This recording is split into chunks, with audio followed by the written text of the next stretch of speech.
I don't know. It's because it hadn't loaded. It hadn't loaded. Hi, everybody. Oh, Welcome. It's Discussing Tabletop. It is October 15th? 15th. Yes. It Yeah, is date that is the day. going by in time. It is Oh, God, I my speak character's, English.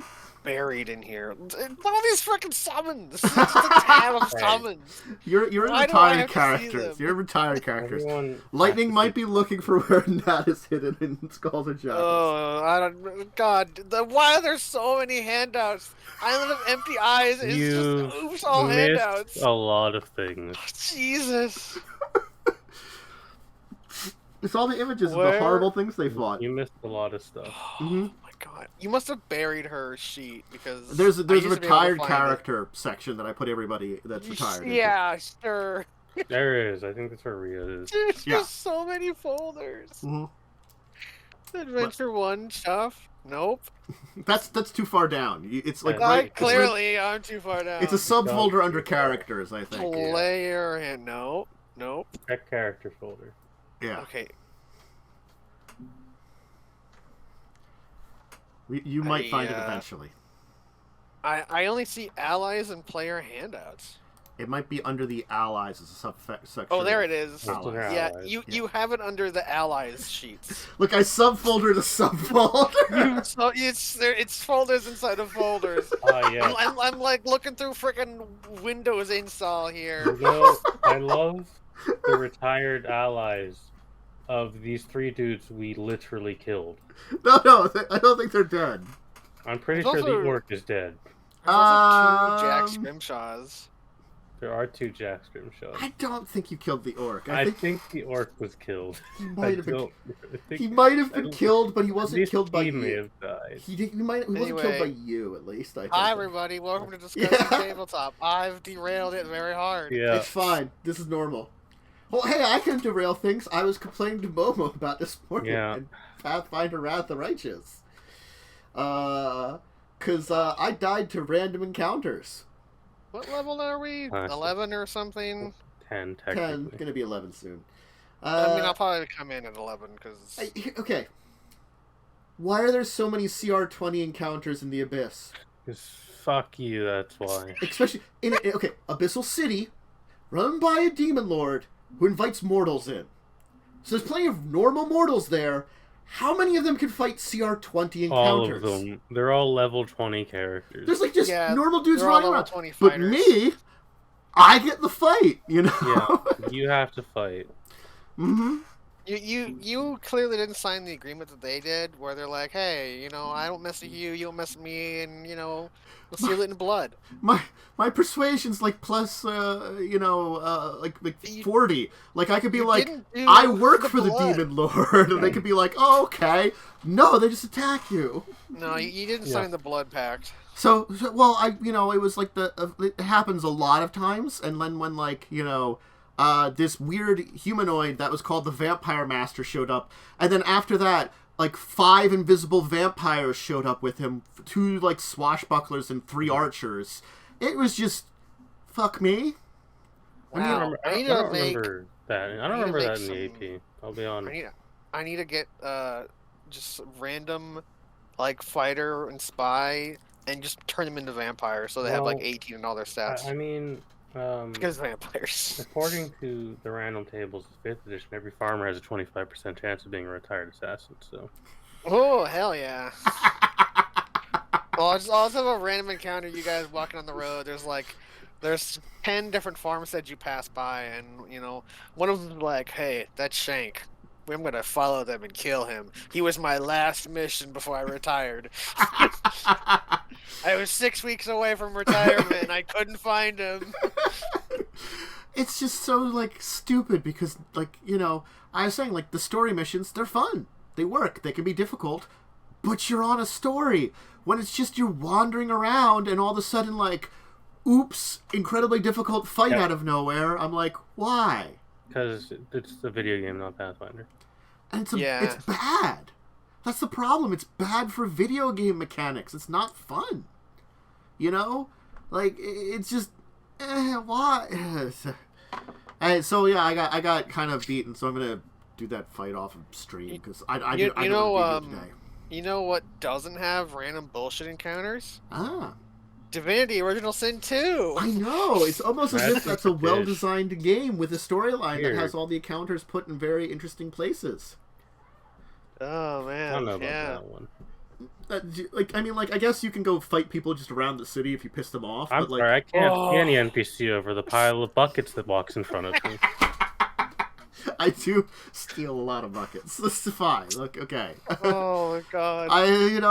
After this one, I'll pick up everything and then drop it somewhere. If I see 20 more buckets in Benny's inventory after this chapter, I'm gonna kill you. Look, no, they won't end up in Benny's inventory. They'll be in my inventory until I find They'll be in a chest. Shane's inventory. The friggin' loot goblin. Look, anything that's valued above 1, I'll keep. No, you need to stop. You need to only loot things that are valued above 50 from now on. No, 10. You're fine, 10. You have a problem. I'm the one who has to sell all this shit because this stupid counter just. Hey, let's talk about Starfinder or something. We do have a docket here. So, Paizo's doing another treatment for what they've been doing for some of their bigger adventures, for the first Starfinder adventure path. The Dead Sons is getting a hardcover compilation. So that was the first one they did. Ooh. Back when Starfinder first Pathfinder tabs came out back in the day. It's only from 1 to 13th level though, so it's not a huge one. It's one of the ones that this is the one that I remember complaining about Joe with because it's got a bajillion. Okay, this. Spoilers, the super weapon is like a bajillion Dyson spheres.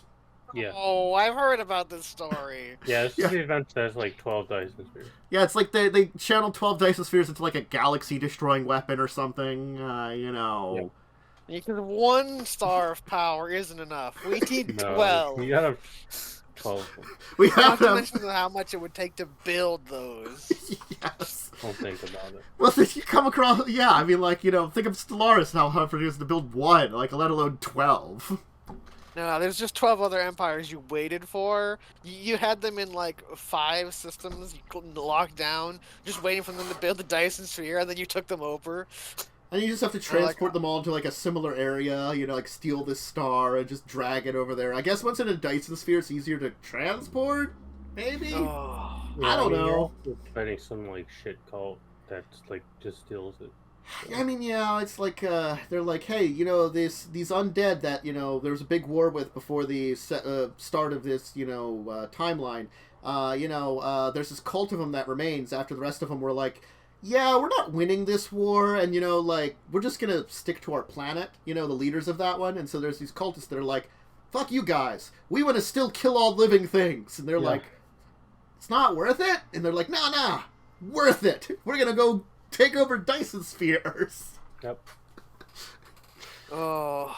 Anyway, I mean, look, it's a crazy story, but it's their first one. I think it's one of their I don't know if I could call it the seminal, but it's kind of like they did this with Rise of the Rune Lords. It's the first. It's their standard. It's their box standard for Starfinder adventure. Yeah. So, fight a bunch of Dyson spheres. Yes. Here's your Sunblade. Go kill a Dyson sphere. There are better and there are worse. Yeah. As you get closer, your sword is powered by the sun. True. You use the power of the sun to kill a sun. Ah! You're not killing the sun. You're just killing the Dyson sphere, which is powered by the sun. Look, no, it's dead suns. You have to kill the sun. It's like fighting fire with fire. Fireball versus fireball. It's sun sword versus Dyson sphere. They're both powered by the sun. It may cause you to explode and cause a supernova, but hey, that's a price they're willing to pay. So it does include, of course, errata, small improvements, new illustrations, all that kind of stuff. So it is similar to what they did with Rise of the Rune Lords, an upgrade from the original. I like these compilations.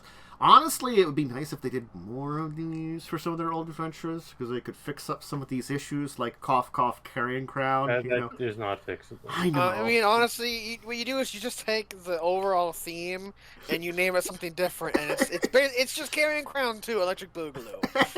I mean, But with better plot. I mean, the fix is just throw it in the garbage.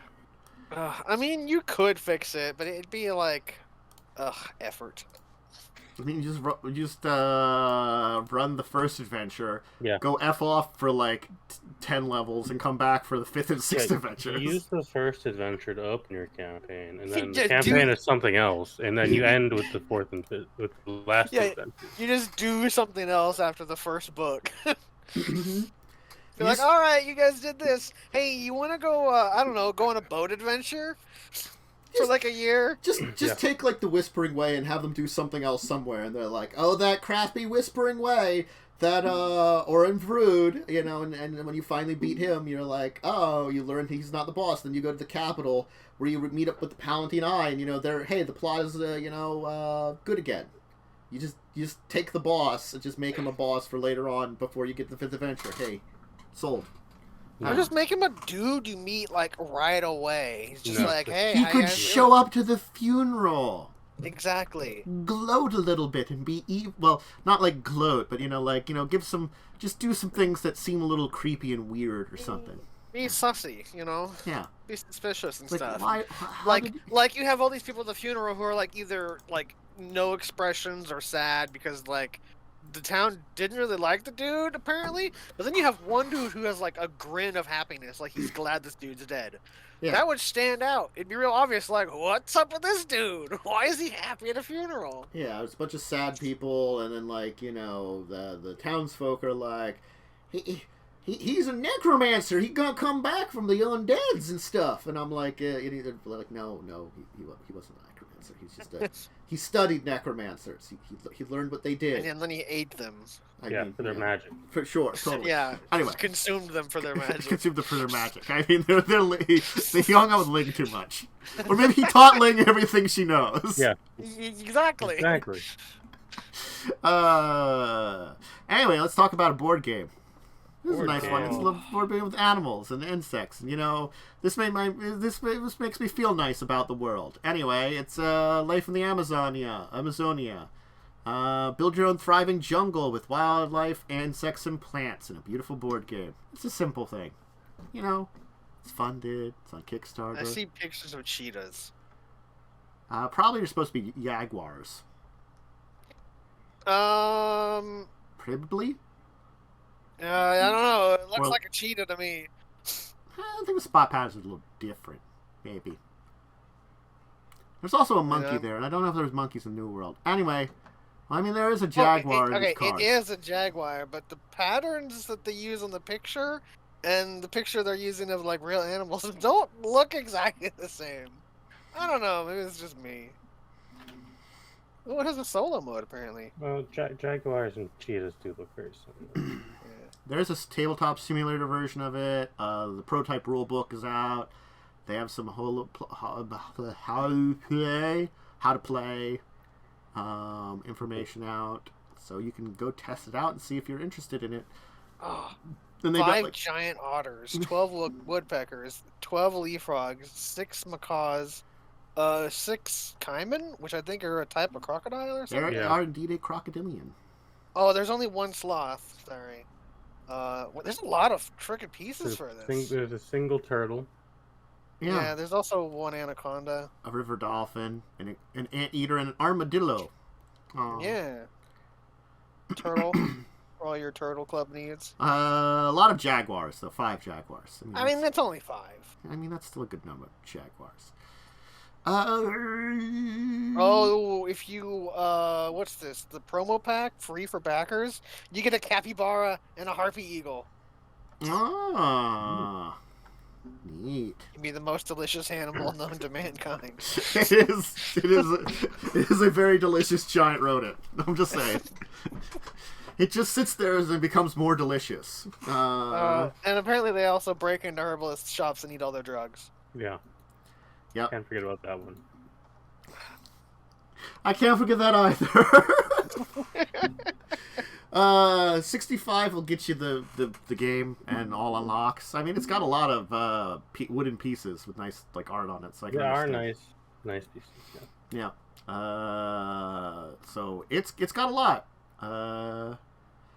They're up to 40 insect tokens and 34 scenery tokens. Ooh. That's too many bugs. Maybe not enough.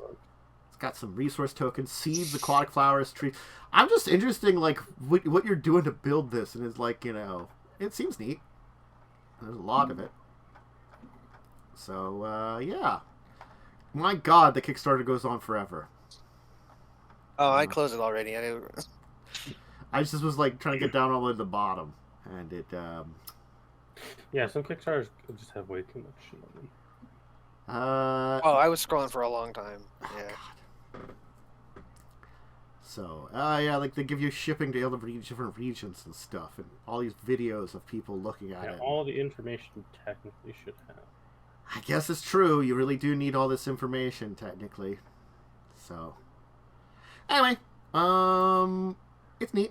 Animals, little fun little game. It looks like. If you want to check it out, I'd say go ahead check it out. Okay. Who wants to talk a survival horror board game? Board game. I know. Survival horror. I know. Into the Heart of Darkness. Another funded one. It is. Let's see here.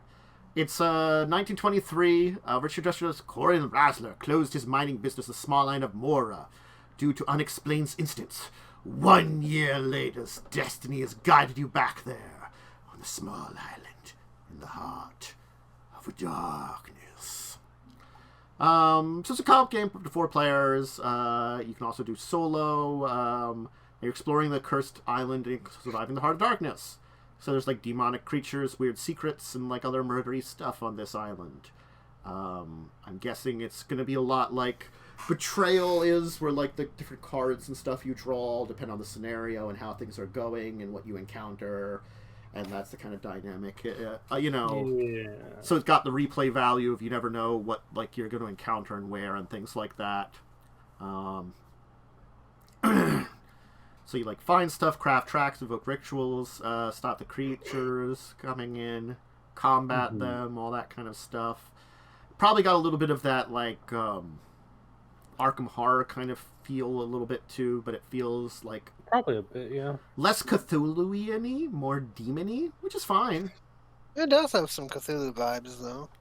Yeah, I mean like they've had those kind of games before, like similar kind of games before, but I think also like what is it? I can't remember of it now.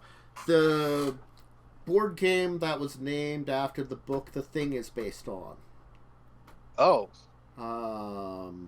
It also has some of that kind of vibes of like horror-y stuff. I'm gonna Google that now because I know what you're talking about, but I don't remember what it was called. Yeah. But what was it called? The Thing was based off a book. It's like Who Goes There? Who Goes There? It's fantastic. Oh. Yeah, and the board game's pretty good too. If you find the Who Goes There board game, it's a very good like kind of like horror kind of board game. Also, Arkham Horror is pretty good. If you have some time, it's a longer one, and I would recommend that one. And you know, Betrayal. So, like honestly, if this could be another one that adds to that list of those type of games, cool, good for them. It looks like it has the potential to be another on that list, and it is funded. 24 days to go, and you know, I think that's about the best I can say about it right now. Just wanted to fill us with some nice things. You know, we've had some weeks of some very bad things. This week's a very nice week. You know? Yeah. Nothing. No Wizards of the Coast selling out humanity, you know, for a buck. Not this time. That'll be next. That's next week. Anyway. There's other things going on that are not in the tabletop world that are selling out humanity. Yeah. Kids on Bike 2nd edition. Hey. Woo! Second edition of this game. Now we're double the bikes. I'm just curious as like how long has it been out for a second edition to be needed? Like I know you don't have to be that long, but like let's find out. His one actually came out in 2018. Your Google foo is so much faster. I just copy and paste.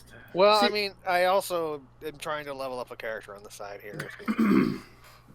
See, I feel like that's not a lot of time, but I will say, first editions are usually got a lot of issues, could definitely use some things. So a quick turnaround from a first edition to a second edition isn't necessarily a bad thing, especially if they do a lot of improvements.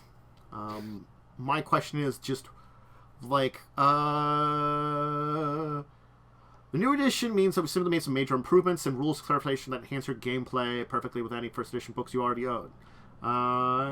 So it's basically, yeah, like they just went in, refined power character rules, playable scalable stakes for violence, extended game master section for creating compelling creatures, more create elaborative storytelling stuff, and it's compatible with both the original volume books from the original.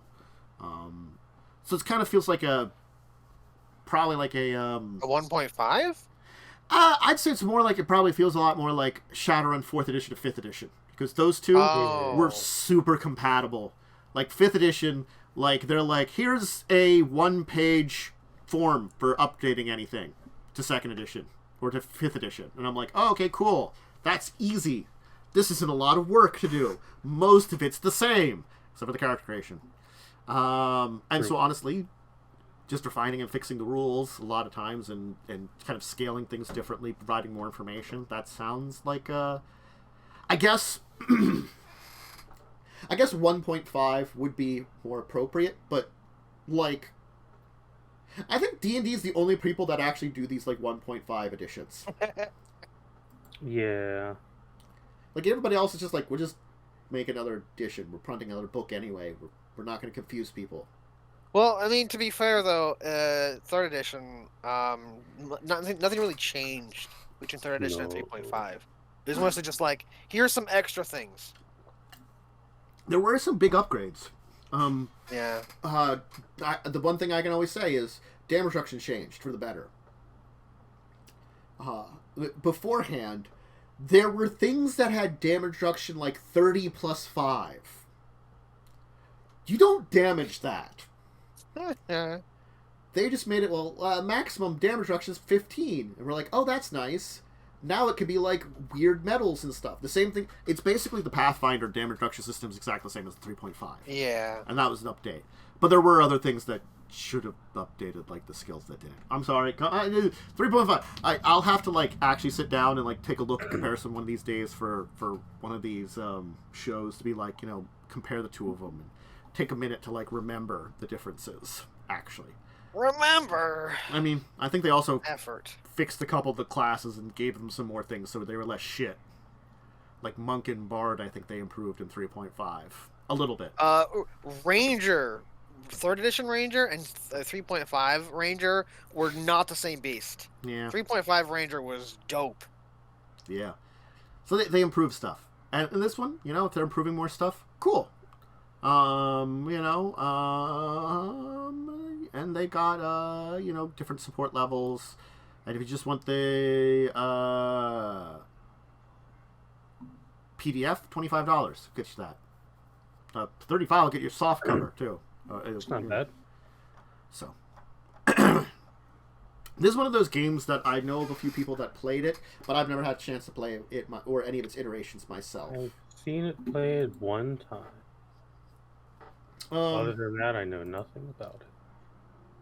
Dunk, who was in Legacies of Kain, ran it a bunch of times. I know that he had some experience with it. The exact level, that's all I know. And that's where we're at. Yeah. So, now hot out of that Kickstarter is the pre-order for the Avatar RPG.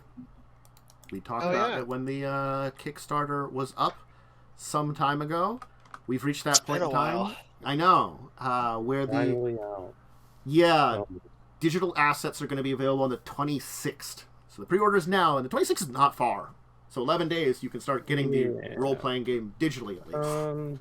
I haven't run it because I do have the starters thing that they handed out, the quick start.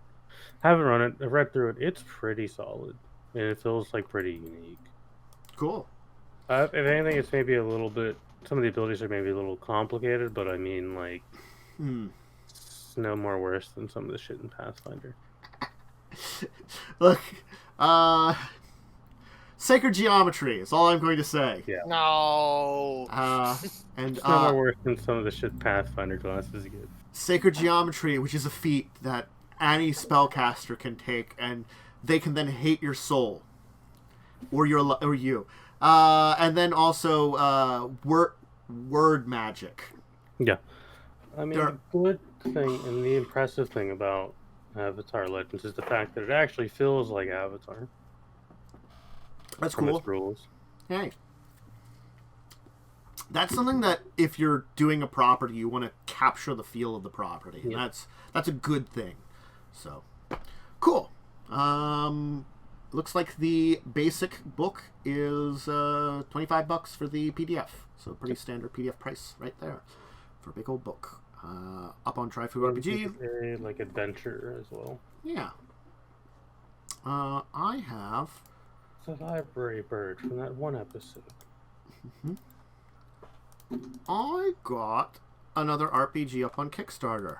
A little bit of Weird Wild West with The Few and the Cursed. It's a weird... No. Okay. There was a Weird West comic series, and this is adding to the Maximum Apocalypse RPG system. Interesting. So it's a table... I don't know if I've heard the comic series, but I've heard about Weird West, that style, like monsters and aliens and supernatural and all that kind of stuff in a Wild West kind of setting. That's a setting like Red Dead did it with their like one DLC. They did the zombie deal. Oh, yeah, which was really good. But that's the kind of weirdness you can get in like a weird Wild West series. It seems the Weird West comic series, I guess if you want to look into that, that's the one it's based on. I was interested in this because again, it's just it's that style of the strange Wild West, the supernatural Wild West, which has always been a interesting combination. And the idea that's Maximum Apocalypse RPG system, which we don't see a lot of.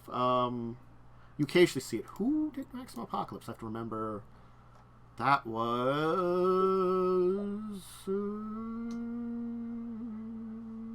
I swear. Is that... Rock Manor Games. Rock Manor Games. I had the guy from Rock Manor Games on the show years ago. I knew Mike. I talked to him before. It's been a lot of years since I've talked to him because I don't reach out as much to the creators as I used to. Just because our format of the show changed a lot, we've been more less interviewee and more helping people, Yeah. I don't mind that direction, but a couple of universes here and there. Of course, the cast of the year might not be bad occasionally, or when someone's around. But yeah, so it seems to be this is also still Rock Manor Games is doing it again. So this is based on their RPG system, and they're doing this one based on the comic. So I'm guessing, how close it is to the comic material, that I'm not sure. I know. I'm not familiar with the comic enough. And the Maximum Apocalypse series, I remember reading into it and looking over some stuff for it. It's a pretty decent system. It was interesting. Haven't had a chance to ever play it. So that's the best I can say about it. So if you like this style, it's about 60% funded, almost 65 around there. Yeah. With about 20 days to go, 19 days. So, I mean, I'm giving it a shout out. People are interested in it. Go check it out. Oops. And they were nice people that were guests on the show in the past, so it's good to give them a shout out. But let's talk about something that's this is the mixed bag from today. Oh no. It's an Assassin's Creed RPG coming out. I'm gonna hit that button again. Mm-hmm. Assassin's Creed, huh? It's Come On Games, which I don't know. I haven't heard them working on a lot of RPGs. They might have worked on some product before. page. They just do miniature stuff, I thought. Yeah, they do some. They have board games, miniature games, and digital games. One of the board games they have is a Cyberpunk 2077 Gangs of Night City. Like their big product line is like the Zombicide, I think it is, where they do a lot of stuff. Zombicide is their big one. Yeah, They did a Bloodborne board game apparently. So the thing is, like, I don't know. But... Come On Games is one of the people I tend to check up on, because they did some good things back in the day. Like when I got a list of creators that I tend to go directly to their sites for. Though, I managed to find this before I went there. But, yeah, it's this interesting thing that it's like, okay. I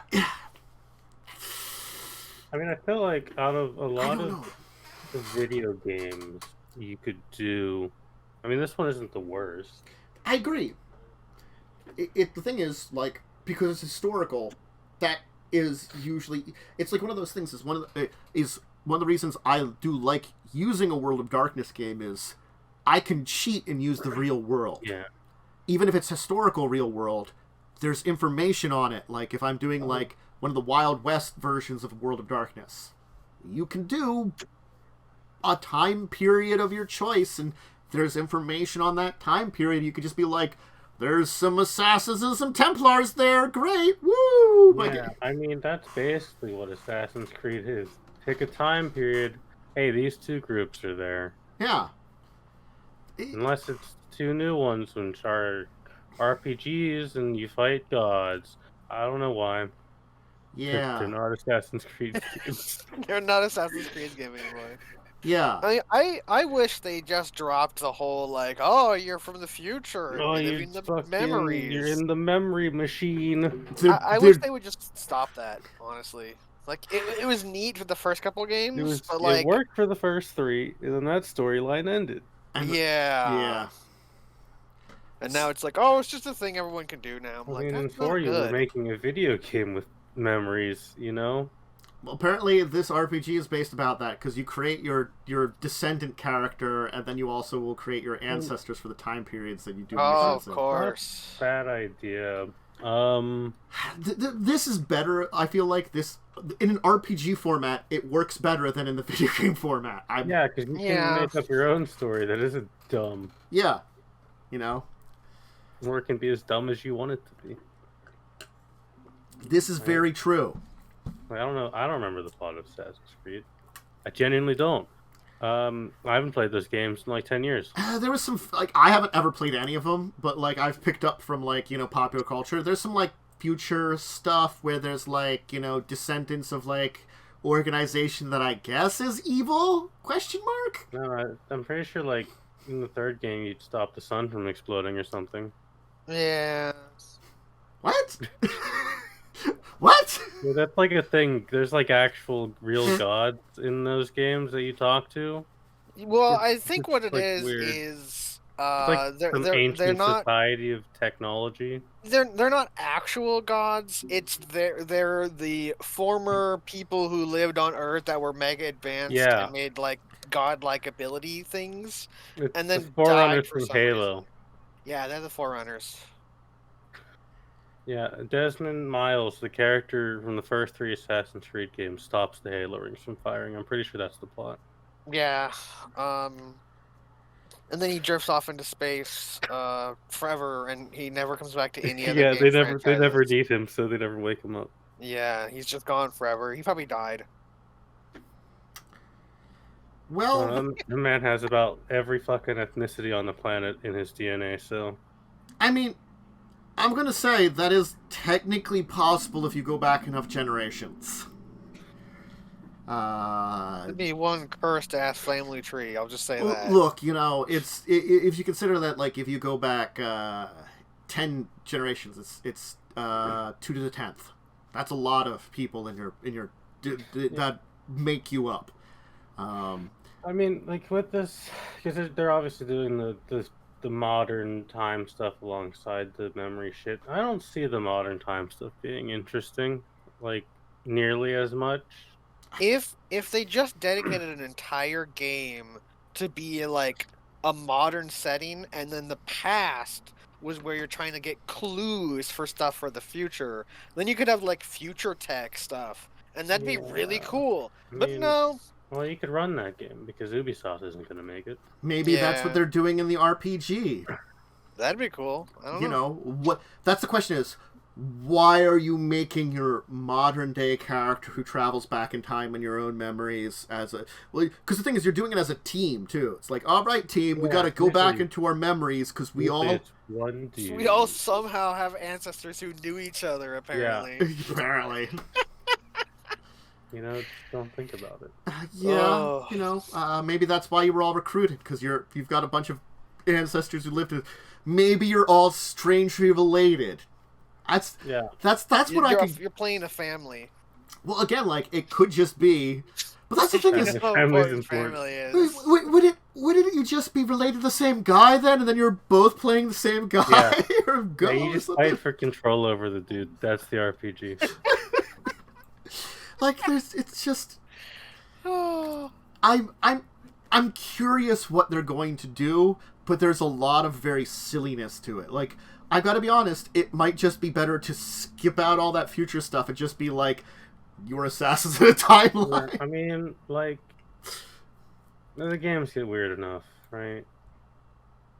Yeah, and I think I agree. No one cares about that. Yeah, there's like there's a level of this is stupid you can accept. Yeah. So, we'll see. There's one last thing I wanted to talk about before we dive into a deeper discussion topic, and it is... Is it the toughness feat? No, it's dinosaurs. Which, I mean, it's okay. It's Dr. Strullo's Dictionary of Dinosaurs. I like dinosaurs. Yeah, like so if you like paleontology-themed sourcebook for RPGs. 5e1? 5e dinosaurs, baby. Remember, one is the new... I think it's for D&D 1. I don't understand what you're talking about. D&D 1, the new playtest, which has come out. What? That is the new... One D&D, all that playtest of, here's 3 classes. Sorry, I just heard a bunch of nothing. You cut out a lot. Something about D&D 5e and how it's perfect in every way. It shouldn't be changed at all. You know, I appreciate that they've given some of these dinosaurs feathers, because some dinosaurs did in fact have feathers. Fun fact. Mm-hmm. Oh. Yeah. Over 30 more dinosaurs. Some playable races, some subclasses, some backgrounds. Can you just play as a dinosaur? Yeah. Probably. Look, I'm going to admit, if it's a playable race, I'm going to guess one of them's like dino people or something, you know, or like, you know, like a saurian. So you're the lizard people from the center of the earth, but you're not, I guess. I don't know. And you also have achieved space flight, and you come back to Earth to fight the Star Trek Federation. I mean, Doctor Who. Yeah. One of them sci-fi things. I don't know. There's a saurian race in the Star Trek. I know. They were in the Delta Quadrant. Yeah. Yeah. And they like came back and were like, we're actually descendants from Earth, and everything's are like, yeah, no. And they're like, here, we've proven it with science, and they're like, okay, but no. You can't have Earth, I'm sorry. Yeah, that was a thing that happened. There's a Star Trek has a lot of weird stuff happen. So I do have like some like unlockable list for more stretch goals, things like that. It is funded by a bunch, though. I mean, they've hit... People like dinosaurs. Yeah. So with 37 days to go, they've already hit... Microraptors. I don't like that. Yeah. Yeah, everybody likes a Microraptor. Is it just a tiny-sized raptor? It is just a tiny-sized raptor, yeah. Does 2d10 damage with its razor-sharp claws? Yeah, probably. Look, they do have the Utah Raptor, which is They do have the Utah Raptor. Ooh! That thing is, that's it's like... enormous! It's enormous, and it's just basically a really big Velociraptor. Velociraptor's really tall. Velociraptors are actually small. Yeah, it's Deinonychus is the one that they keep showing in Jurassic Park and stuff. They had the wrong one. Yeah, The movie was made in the 90s, and Yeah. then no one ever stopped making them. yeah. Yeah, I don't know why they keep making them. Because someone decided that they wanted to be able to keep making franchise movies, so left it open for that. And I'm like, but why have you done this to us? I wish I mean, like, I love the dinosaur pictures, right? That's cool. Tell me more about these weird races you've introduced. What are they? Are they just humans? Are they dinosaur people? I think they're dinosaur people because they're based on, like, it sounds like they're giving scientific names, which I could, like, look up if I could, like... One might indeed be a dinosaur person. Yeah. So I think they're, like, 3 dinosaur people. Well, and that's then they neat. So what you do is you run this game. You have 4 players. There's 3 new races. Everyone plays, one of the special dinosaur races, and you just have like a human, who's just a guy. mm-hmm. Just like, hi, I'm here. They are indeed dinosaur people because the last one's a flying dinosaur. Oh, cool. Cool. So I guess they're kind of doing like... I'm guessing it's probably a like water, land, air-based ones. Probably. It could be. I don't know enough about dinosaurs. I've only seen Jurassic Park and the second one. There are a lot of dinosaurs. The second one just reminds me of Shenanigans. It's Shanghai New Nentius or something or whatever. I put a T in there. That's not a T. But I look at it and I just see Shenanigans. So it's Jalosaurus Shenanigans. I don't know. My brain is bad. Anyway, I'm gonna stop looking at this. Yeah, this book brings us one step closer to me being able to run a Dino Crisis D&D game. Hey, I mean, do it. Yeah, Run it in the horrible land of myths. Oh no, death. it's gonna be Dino Crisis 3, the one no one talks about. Space dinosaurs? The one that takes place in space and it doesn't have dinosaurs. Look again, like they're based. Aren't they making a Dino Crisis basically? But they're not calling it Dino Crisis. No, it's called Exoprimal, and they had to release a statement saying this isn't Dino Crisis. Even though there's that girl that looks mysteriously like Regina. There is a character that is exactly like Regina. It's probably copyright reasons. Mm-hmm. I mean, it's totally not Dino Crisis. Well, it's Capcom making it, who also own the rights to Dino Crisis. They do. But it might be, maybe they don't own, like, all the rights. They own all of it. Are you sure? Yeah. It's been discussed that they can make these again. They just don't want to make it. And honestly, fair. Okay. Look, Dino Crisis is the time travel game.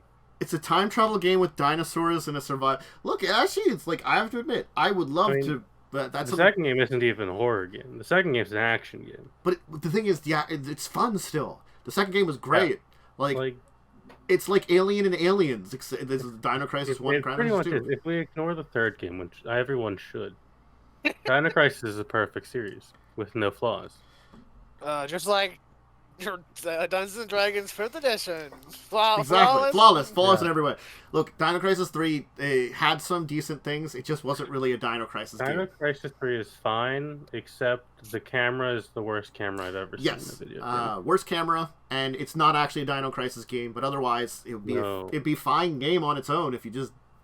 I don't know, they had to slap Dino Crisis on something. There's a story behind it. I can't remember. They had to change it mid-production because 9/11 happened and they didn't want to set it in a city.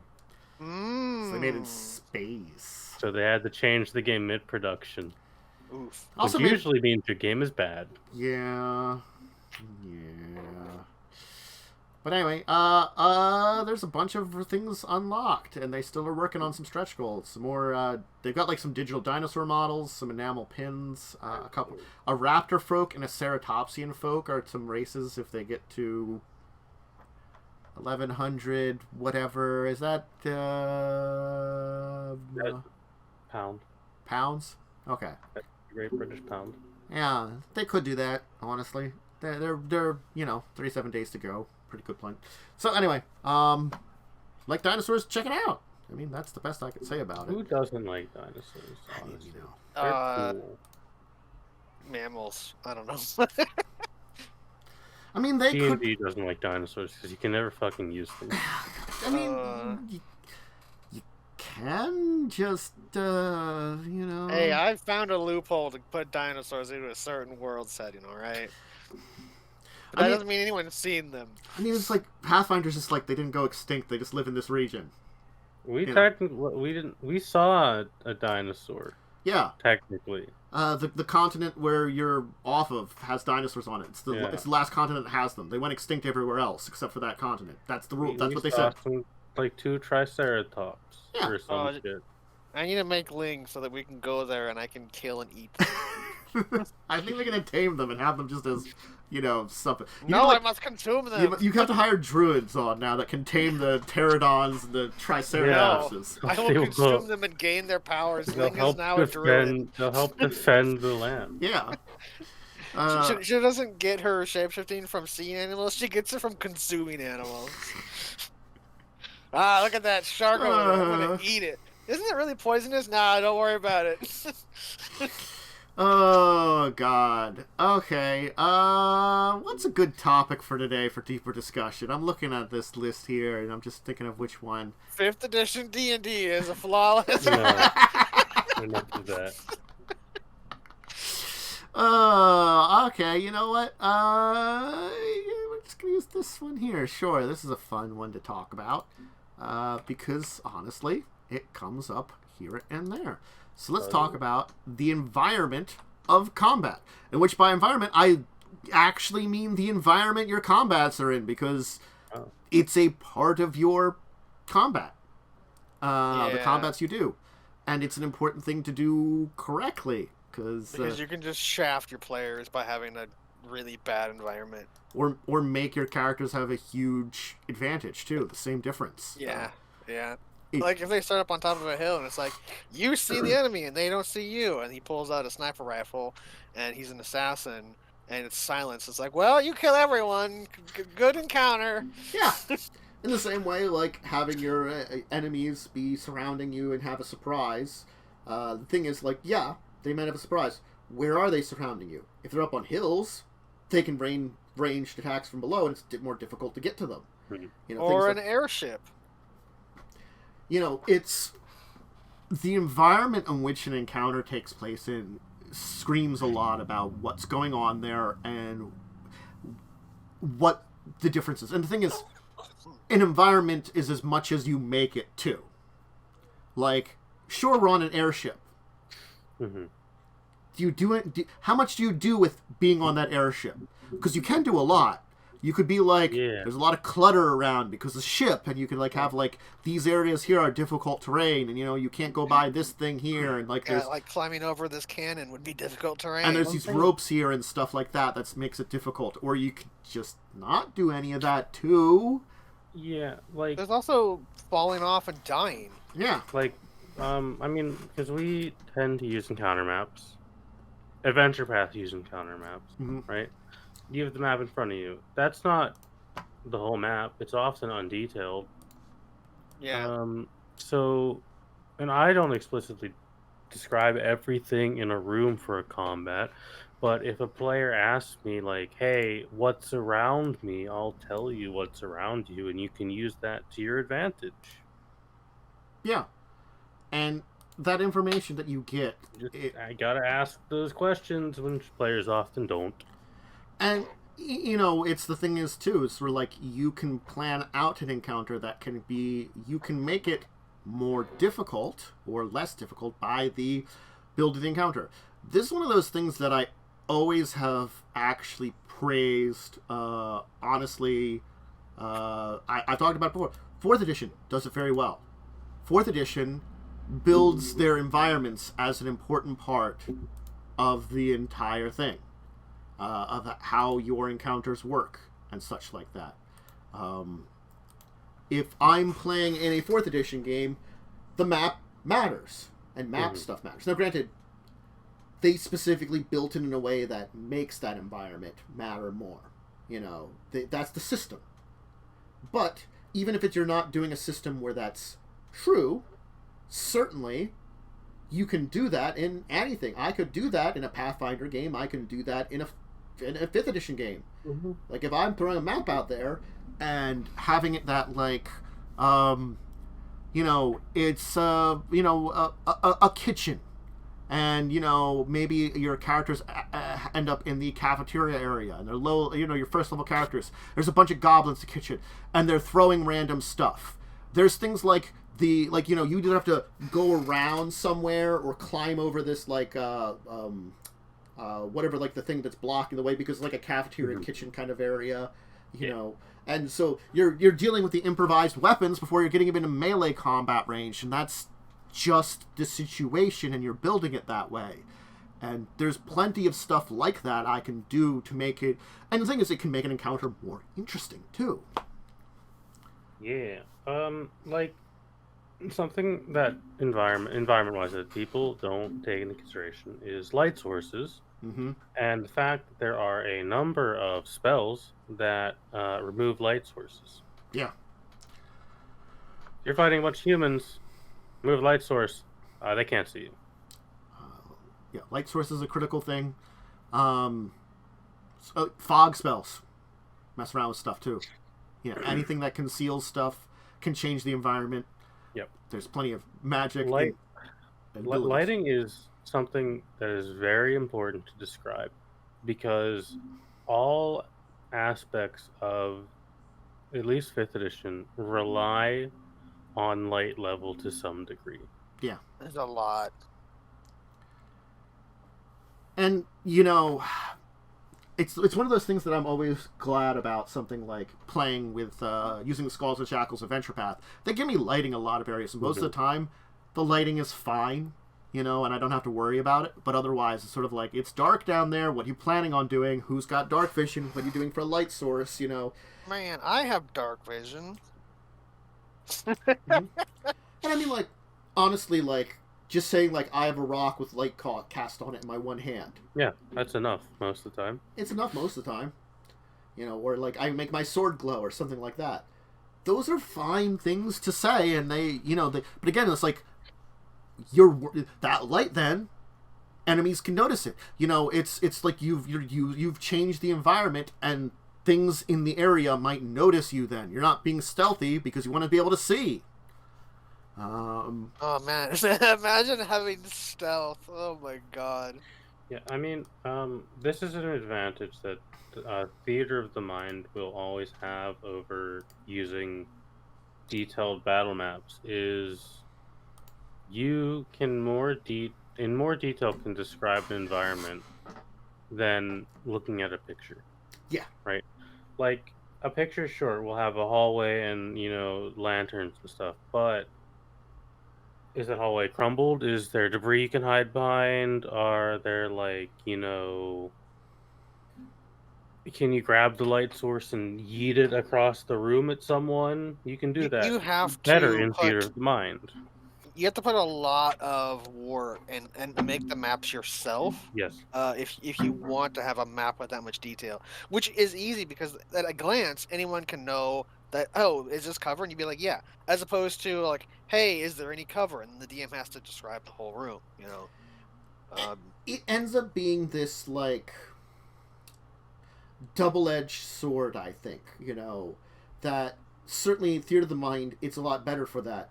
But in the way then, too, honestly, it becomes sometimes easier to use certain things if you have, like, a battle map. Like, if I have a battle map and I'm like, this is an accurate battle map showing things, then you can have, like, oh, there's this here that I can use, there's that there that I can use, and I can visualize its exact locations a lot better. Yep. And it's that, like, either way, you're building that environment, but either way, you kind of it's difficult because like you might not always have the map that shows everything, but also you might not always have you know, you might not be able to like describe everything great too, you know, because I'm only so good at describing what's out of place, you know. Yeah.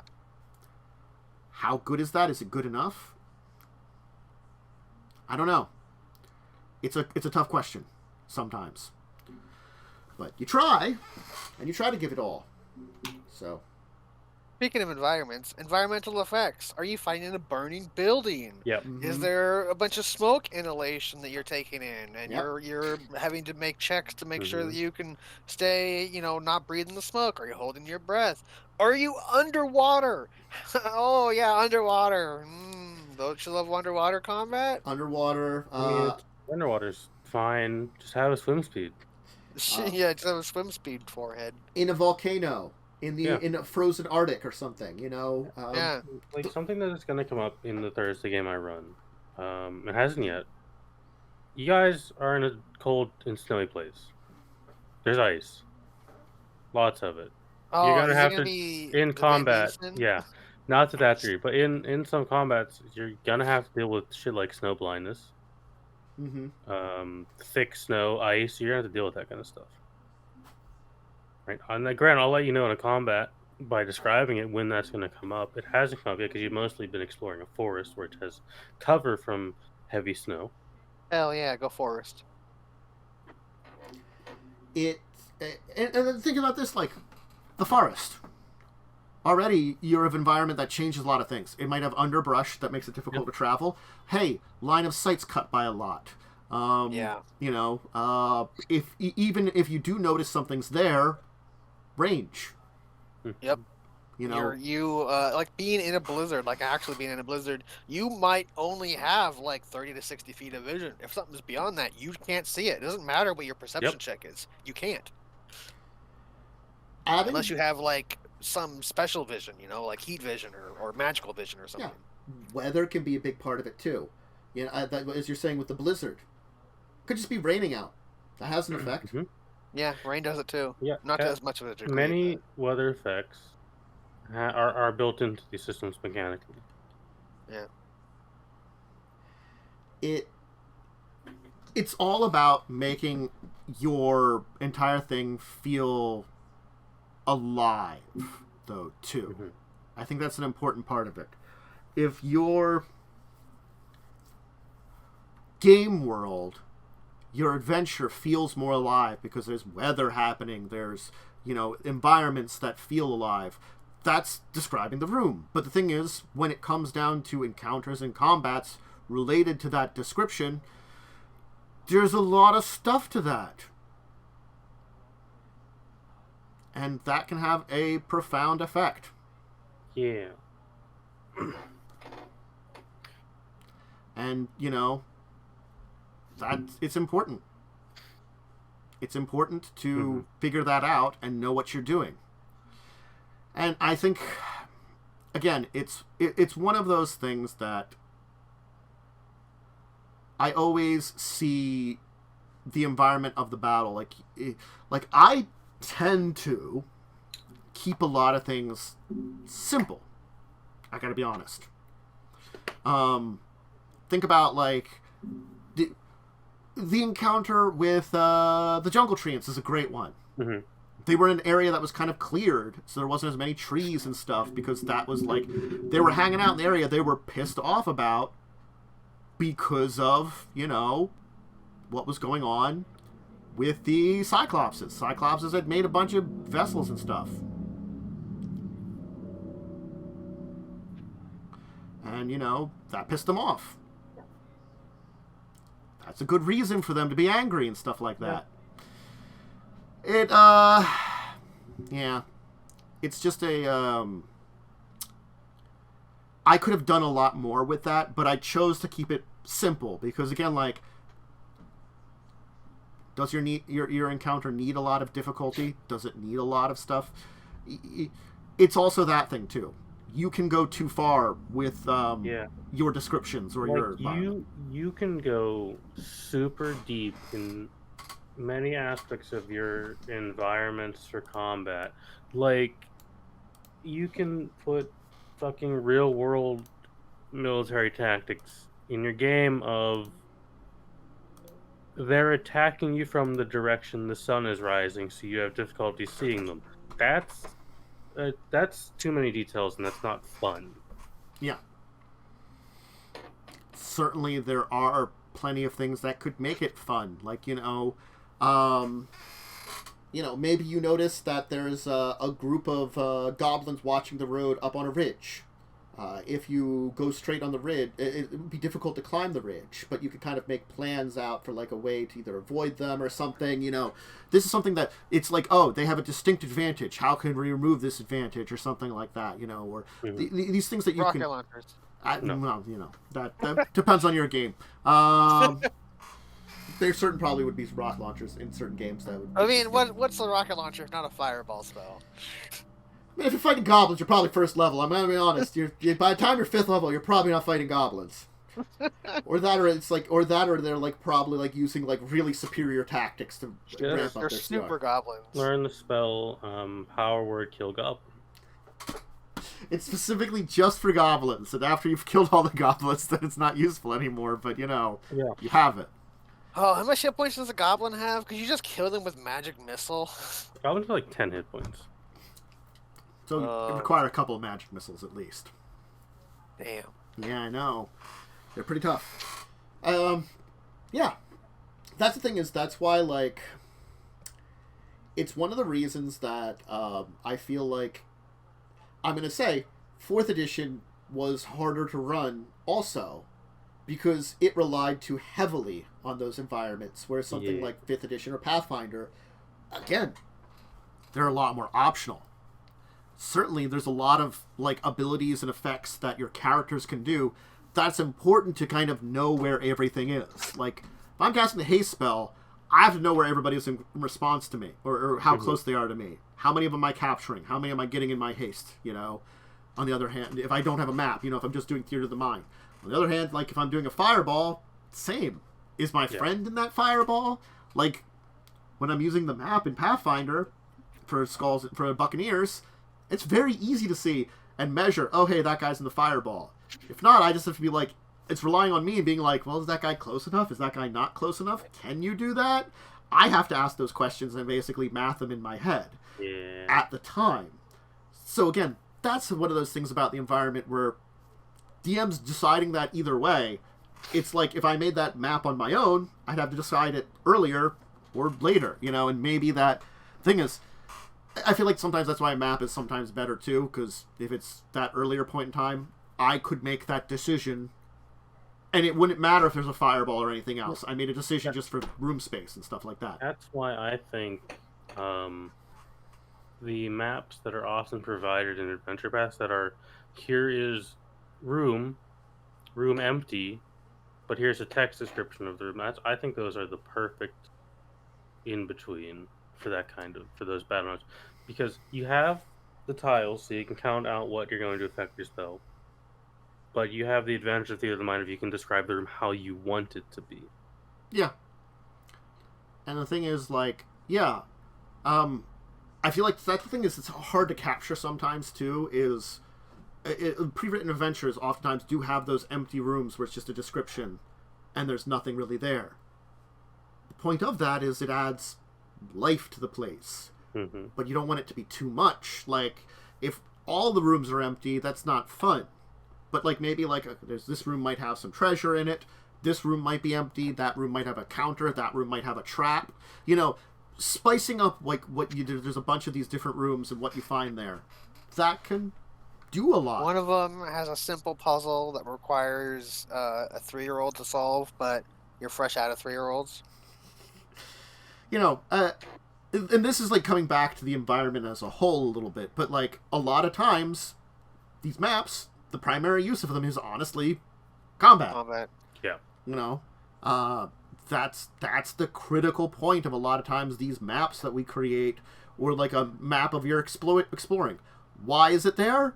Well, honestly, because when you're ready for the combat, you've got it measured out there. Maybe your players will withdraw back to that area or something like that. There's a lot of detail to building the world that we've talked about before, and combat's an important part of it. Honestly, it's the one thing that, like,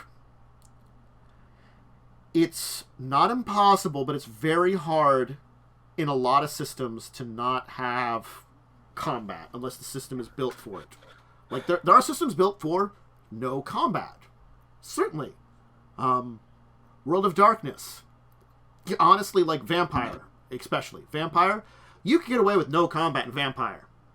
You can just play political adventure. You really could. D&D, you could do that. The system really does call more for combat, though, is the thing. D&D and Pathfinder are combat systems. At least half of most mechanics are combat-based. Yeah. Yeah. They have added more non-combat things as the systems have matured over time, but at their core, they were combat games from the start. Yeah. And that's the thing is, again, something like a Star Trek game, you can get away with no combat in that. Yeah. But it's built for that. And, then I think that's one of the reasons that Star Trek, it matters a lot less, those important maps. The environment could still matter, but like if you get into a combat, the environment might still matter. You might want to take cover behind something, if you're getting into a phaser fight with some like Romulans or something. But or let's say like the adventure I did off stream with Josh running it, where we commandeered a shuttlecraft and hit a guy with it. Oh god, that guy got splatted. He got splatted. But we used the environment in a really interesting way, and that was the environment of this combat with this guy, because it was like, long story short, it was neural parasites, and so he was like all like basically like parasite drugged up, so he was like a super Romulan, and Romulan. So we just hit him with a shuttlecraft to like defeat him, and I think we hit him twice technically. Well, we put the shuttlecraft into a spin. We did a 360 with the shuttlecraft, and like swerved it over to hit him. So he got like baseball bat with a shuttlecraft. Yeah. He just died. There was no roll for damage. Just like, this guy's dead. Mm-hmm. You hit him with a rock. The Fallout game I ran, the little two session mini adventure. Yeah. I didn't take a lot of time to describe the outside environment, like when you were in the Yellowstone forest. Yeah. But I described every room of the vault you were in. Yeah. Specifically, so you could come up with, if combat would happen, how can you avoid it? What can you do during it? Like with the Enclave guy at the end of the vault, I specifically described there are vats of FEV. You came up with two plans. Either detonate his fusion core and just kill him, or find a way to make him lose balance and fall into a vat. I'll tell you, the vat would have caused later problems that weren't going to come up in game. Yeah. There would have been consequences later. Mm-hmm. But that would have been a way to deal with him, is to try and knock him into a vat. Look, Eric was nice enough to be like, that's probably not a good idea. No. Like, you would have made another Frank Horrigan. Yeah. Yeah. So, but that's the thing is, those make differences in how that combat type encounter, because again, like, a combat counter can arrive in many different ways, It's are there surprise? Make sure that it's not too negative to your players, or if it is going to be by nature difficult for the players, you factor that into the encounter. Yeah. Because if you do a regular encounter, like, this is like a hard encounter or whatever, and then you make the terrain and stuff difficult for the players, it is now no longer a hard encounter, it's a deadly encounter. I build every encounter. I find or make the map first, and then I build an encounter around the map I use. Yeah. I'm going to say... I remembered this now, because this is talked about how the increase of difficulties, and I find it hilarious and fun. It's 4th edition again, but this one's a very interesting one. When we first started playing 4th edition, we were doing the 6th adventure Orcus storyline. We got through, we were on the 4th adventure when we stopped playing it, okay? Mm. But they did an adventure path, basically, in 4th edition. One of the things is, in the first adventure, you go into a room with kobolds, and they basically home alone you with some rocks on strings. Tucker's kobolds. It was hilarious, but also annoying, but it was like the kobolds are like up above you, throwing rocks on strings to like swing down and hit into you. Yeah, I mean, In the one game I ran where you played Badger, when you went into the Cobalt Den, Oh, you rounded multiple corners. Hey, there were cannons that the Yeah. Cobalt had set up Yeah. because they knew you were there. Yep. prize cannon. It's like, and you know, it makes those things more difficult and dangerous. Certainly, they are a threat more than they were because of the environment, and that is a big factor to the difficulty of that. And yeah, if you've got a big pit of lava in your adventure area, Mhm. or you're up on an airship, that's more difficult because the airship you can plummet, lava you can plummet into it, even a chasm. Yeah. Hey, What is lava damage? 18d10 A or lot, something? unless you have immunity, then you're Pathfinder, probably it's gonna 20 you'll probably die unless you have 20 immunity. d6 in Pathfinder, and then for I think it's like 1d10 rounds, you take 2d6 because it clings to you after you get out of it. Yeah, Yeah. you know, Lava kills people. I mean, a big part of environments as well. If you're building out a dungeon, traps, those are environmental. But if you're building an encounter with a room of traps, you have to factor the traps into the CR of your encounter. Yeah. Yep. Because I will say this, I was in a game where someone didn't do that, and we had to have a fight in a room that had like 10 landmines in it. And then a bunch of like snare traps, and then there were like some poison spikes in the ground. That was the worst combat I'd ever experienced. I It's feel like it's from that same. It's from that yeah, guy. of course it's from that game. The game is just like here's a list of things to not do in your game, and instead of not doing the them, poison they said, spike "Oh, did like 25 damage to the ranger, which almost like just one shot them. oof. holy crap!" Yeah. We were level 3, by the way. It's just there's levels of difficulty that like you don't factor in, and like the terrain, the setup for the encounter, they make such a difference, and like, it can make Not to mention, which encounter is it in the day? Is it encounter 1? Is it encounter 5? Yeah. Is it a boss encounter? Is there lair actions? I mean, there's a lot of moving pieces when you make an encounter.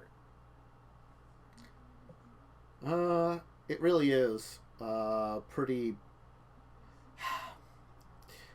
dangerous and pretty tough to figure out correctly. Yeah. But you can, honestly. And you just have to just do it and make sure you're doing it correctly.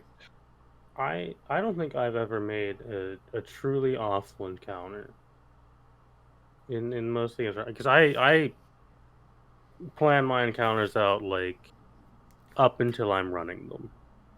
I've certainly had some more last minute encounters that like the setup was a little more difficult than I was originally planning, but that's about it. Oh man, it's almost like I've had an encounter planned for like a month now, and it still hasn't come up. Never gonna happen. Oh god. Hey, it might happen this week, but chances are it'll be next week. It depends on how efficient you guys are. Mm-hmm. Yeah. My entire thing is we'll talk about it like for the upcoming game, but like it's been a while since I've had to build like an actual like big old encounter on my own, because it's sort of like I gotta admit, like the last games I've had other than Buccaneers haven't needed those. Like Buccaneers gives me a lot of maps, or gives me an idea of what a map is like, and that helps. Even if I have to like find a map for myself, if I kind of have an idea what it's like, that helps. It gives me an idea of the environment. They give you suggestions that's like, here's the kind of environment it's in. Oh, okay, great. Things like Records of Evil, Children of Wrath. Those two had no combat. They weren't going to be really combat-y. Even Legacies of Kain, they're vampires. Vampires don't fight stuff. They manipulate things from the shadows because they're dicks. They're fun to fight. You should just hire me to make encounters for you, Tantus, because I love making encounters. Like it's like I need an encounter. What do you got for me? Well, I mean, I can make encounters all day. I mean, like again, like sometimes I do. Buccaneers is easy because they give me all the stuff. I mean, it's a module, right? It's only been like maybe I'd say over the course of that entire adventure 3 combats I hated. Every single one that was underwater, I hated. I Period. didn't like the big shark man in the water cave. What's his face? The one who's like Squid Mom fucked off. Oh yeah, yeah, yeah. I didn't like him a lot, Yeah. mostly because that environment was kind of bullshit. I don't think I could do anything in that combat. It was pretty difficult because it was low level at that point in time. It was low level. We were in water, and I was a mage. Yeah. The source for a Tidewater rock, but that is mainly because you were rolling a spell level too high. Yeah, you were rolling like a level 18 You were rolling spell. her vampiric touch as if she was a level 18 caster. Yeah. Okay. Yes, I recall that. Yeah, because it was every other level, not every level. Yeah. That was like, me forgetting stuff and just... That's a lot of damage. Yeah, I think it was like it's like a 10d6 maximum at level 20 or something. Look, I forgot. I thought the 11 Cyclopses were fine. It's mostly my decision to have to mass summon made me be like, man, I didn't like that one. Well, like, I was a viewer in that one, I wasn't a participant, but if that encounter was split in half, and there wasn't too bad, because I could ignore half of my summons. Yeah, but it sucked for, like, the rest of the party, I think. Yeah, it was worse for them, because I had, like, 10 creatures to control on my turn. I think it's and they couldn't do anything to you. I think it was the issue that, like, granted, the Cyclops is converting a critical on Yakul. Fine. They did it so early. They did take him out basically immediately. Yeah. Yeah. I think Yakul had, like, 2 or 3 rounds, and then it was 8 rounds of dead. Yeah. It was so quick that I think that's why it, like, made a difference in that combat. And that's why if it was 2 encounters, like, if you say you had 4, and then you had 5 who like reinforced on like round 4 or 5 or something. So like you run into people that are like guarding, and they're like, oh, and then one sounds an alarm or something, and then the other ones will come in a number of turns. That would have made the encounter, I think, a lot easier because there's less action economy going on. I thought you had an opportunity not to fight all of them. Like it felt like you kind of split your team a little bit. We had a couple of issues came up. The main issue that came up was most of the party can't stealth. Yeah, I think it was a failed stealth check, and it was a failed stealth check. Yakul's dumbassery. And a really lucky perception check on the Cyclops. Yakul and Revia just ran into the room. Yeah. Oh yeah, they just started the combat. Revia and Yakul are dumb. Yeah. They don't think tactically. Yeah. I think that's what it was. Is like the Cyclops hadn't actually noticed you. We were all invisible. The Cyclops noticed the door was still open, and it was like, like, who left that open? I'm gonna go close it. That's all he said. He actually said that, which honestly Revia understood. Because Revia has to comprehend language. My plan as Rio was going to be, okay, there's these like 4 Cyclops that are pretty far away from this other group. Kill them first, then we'll circle around and get these guys. That didn't happen. I think... And those other guys, you had to do summons to stop them from just flanking and murdering the party. I had to do a lot of mass summoning. Because, like, if you didn't summon things, that's the end of the adventure. The Revia would have been surrounded and killed, and then your bard would have been killed, and you were a mage. If you didn't have fly and summons. Rio flies and can just fuck off. Yeah, if you didn't have flight and summons, that would have just killed the party. I think it was one of those opportunities where it's like they knew the numbers. They knew the numbers there, but they I don't know what Yakul and Revia were thinking by doing that. Because I've been rewatching Buccaneers. Every near TPK has been the result of Yakul and Revia. Because they don't think. They don't think through. Because that's like one of those things is like, I thought about that combat, how difficult it was, but I'm also like, now that I've been thinking about it like more and we've been talking about it, I'm like, yeah, I didn't necessarily set it up that you would have to have fought all of them. You could have split the team and had 2 different combats or staggered the combats enough. Yeah, but that didn't happen. And yeah, it's just because two players didn't think it through. It happens. It worked out fine. I think Yeah. I think it taught two people a lesson. Hopefully. Maybe. Hopefully. If it at least teaches the one who can then, like, basically say to the other, yeah, wait a second, that kind of thing or something. Yeah, you can't teach Yuckle anything. He's got, like, 6 intelligence. Doesn't he have a headband of intelligence now or something? No, he's got a headband of charisma. He's got a headband of charisma, so he has charisma. He's got, I like... have charisma. He has 8 charisma now. Yeah, oh no, he had 8 intelligence and, like, 6 charisma. That's what it was. He had because he had a -2 to his charisma. Naturally. Oh, I think I have a +2 to my charisma. Oh no, I have a -2 to my charisma, but it's out of 10. Like, it's why I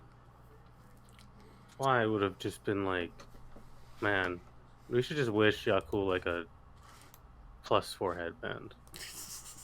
I'll just show up with one and be like, here, I got a ring for you, Yaku. It would have been so much cooler for a cell to use Revius Wish on a ship, because I had an idea for that. You know what I was going to do? Transform your ship into a warship. I was hoping, but I guess no, we just get a pile of money. He's going to win a pile of money, which is like so boring. It is so boring and lame.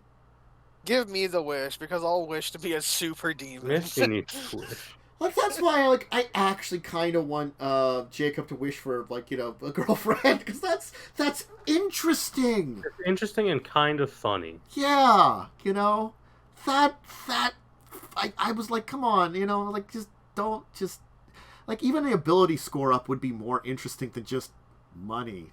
Because if I get a wish, I tend to waste it on stupid shit. I'll be honest. I mean, I might wish to be a true half demon and not a tiefling if I was there for that wish thing, because why not? Give me the freaking updated template. Hell yeah!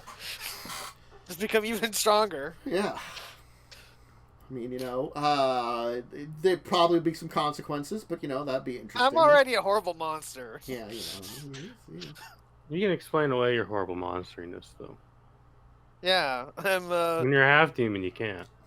Well, I mean, I could just be like, I'm a really fucked up tiefling. Delicious people. I got hit on the tiefling stick every branch on the way down. No, that's a clip-off tiefling. Yeah. Those things are weird. Oh my god, I played one where you have things like a random, like, just because you wear your armor, you never saw it. But if I took off my armor, I had a hole in my chest where my heart should be, just like a hole through me. Oh, you freaking Bleach from the anime. Yeah. Yeah. That was just one of the many weird details that, like, they have. They've, like, random, because clip-offs are, like, primordial things from the abyss that, like, the demons replaced, so they're even more chaotic and monstery. Yeah. I'm not chaotic, I don't think. Yeah, no, they're very rare that they have tieflings that have that blood, because, again, they're rarer. They still exist, but in, like, the dark recesses of the abyss, where, like, even demons don't have the kind of tread very often, which is kind of a horrible thing to think about when, like, the things that rule over this place don't like heading to this place. I'm true neutral. I don't give a shit either way.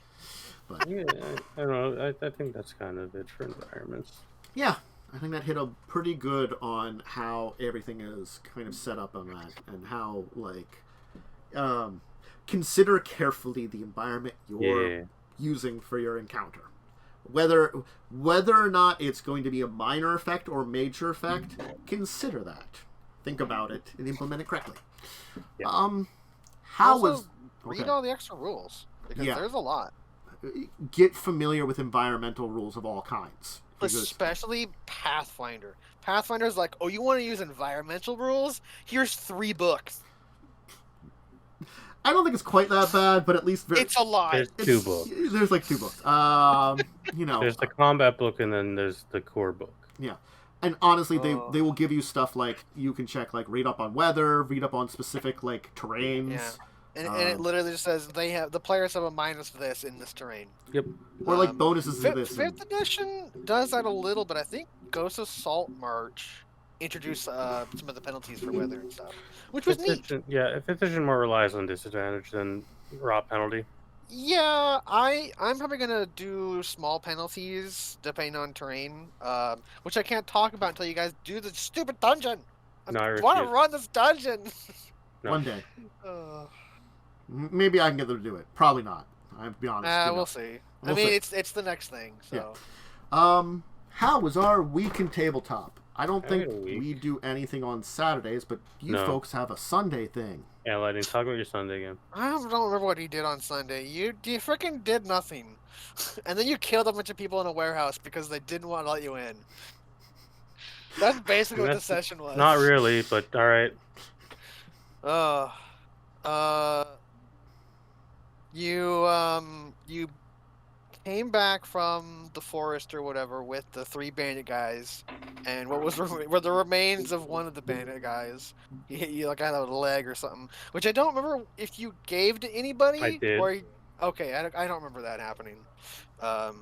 And so you turned in the 2 normal dudes, I believe, and then you took the guy who had his like brain scrambled to the airship, to your boss or whatever, and I had to make a note of this because I forgot until there was recap that they were going to look into him and figure out what was going on. I don't remember if you learned it or not because I think you started doing other stuff. We didn't learn anything yet. Yeah, And then at that point we went and investigated the warehouse. I thought you helped the pixie too. Oh, we did help the pixie when we fought boars, and that was kind of it. Yeah, you could have fought more boars technically, if you would. Because what it was is I was basing off the highest check, it goes right. That's like your final DC, right? And there was 3 checks you could kind of do before it was like too late or something. Or the pixie would be like, hey, this is getting really dangerous. We should leave. And you basically hit it, like the max DC on the second trip, second roll. But if you had stayed longer, you were going to fight dire boars, which are a lot more deadly. Yeah. And then you didn't investigate anything else because maybe the party didn't feel like they had any options. It felt like our only option was the warehouse. But like, I don't. I might have memed about the warehouse, but I really had no intention of running anything there. It's just no one like because you kept making jokes about it. That is basically that was it. That was like, okay, we need to do the warehouse then. Yeah, because you could have like talked to town members and stuff or the guard. But it was like, no, we'll just look into it ourselves. It's like, all right, I need to upload a map then, I guess.